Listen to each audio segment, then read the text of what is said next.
Alright, so this video is about fading ink using a regular pen. And if you saw my last video on the magic ink, you'll know that there were some issues using the fading ink or the magic pen to do fading ink. And so one of the issues that came up is if I'm writing the word notes, for instance, Notes, and I start writing the letter N and I write the letter O, what happens at O is it's recognized as a circle and it'll go into a spotlight mode, which that's not what we want. And in order to overcome those issues, I either had to write my word in cursive or use curly cues on the O's. And it was just cumbersome. I had to change my behavior in order to get the right outcomes with the fading ink.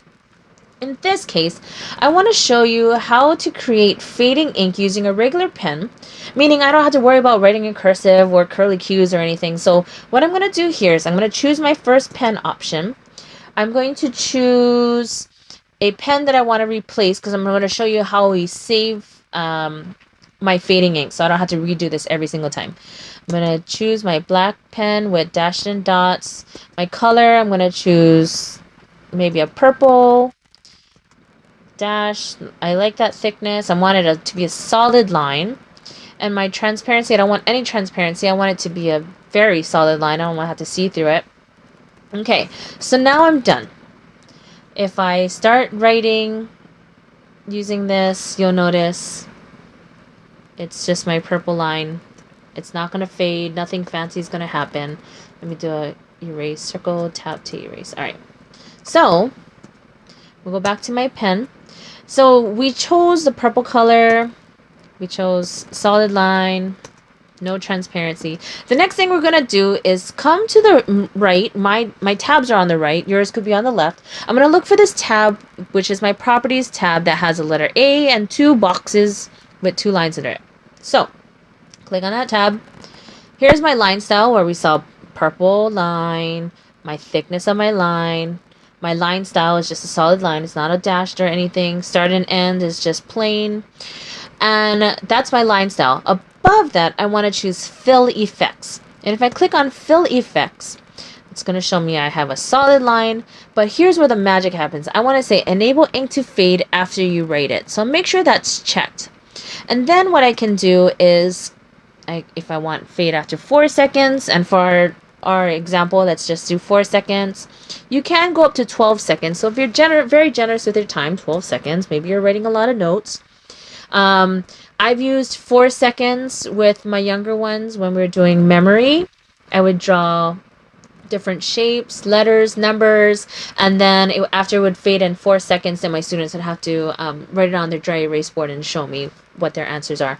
But in this case, let's go ahead and choose 4 seconds. I'm going to say Save Tool Properties, and what you're going to notice is this black dashed and dotted line is going to be replaced with my purple fading ink. Now, it is only going to replace the last tool that I selected, and that's why I purposefully chose this black dash and dotted line because I don't need it anymore. I want to replace it. So if I say Save Tool Properties, you'll notice it did change it here. Okay. So what I want to do is if I go back to my workspace, I'm going to choose pen, choose my fading ink, and I say hello. That's writing in cursive. I can write H-E-L-L-O and not have to worry about my O turning into a spotlight and then spelling something very inappropriate. It'll all fade like it's supposed to. I can write notes without my O turning into a spotlight. And that's how you do your fading ink using a regular pen. You can still change the colors. So if I wanted a green and maybe a little thicker pen option, I can say hi. And it's still going to fade because it kept my fading properties. There it is. And this fading ink, just like the magic pen, is not erasable. So once you write it and it starts fading, there's no way of erasing it. And once it's gone, there's no way of bringing it back. It's just gone. So hopefully you don't need that content and you remember what you wrote. If you're doing memory with your kids, make sure you write down what what you're going to show the kids beforehand, just in case you do forget. So that is fading ink using a regular pen, not having to worry about cursive or curly cues. Use that one with great discretion, or have fun with it with your older kids. You know, late after lunch, kids are starting to fall asleep, and you secretly write the answer to number 4 on the quiz tomorrow. Answer is A. Another fun way of using this fading ink using a regular pen.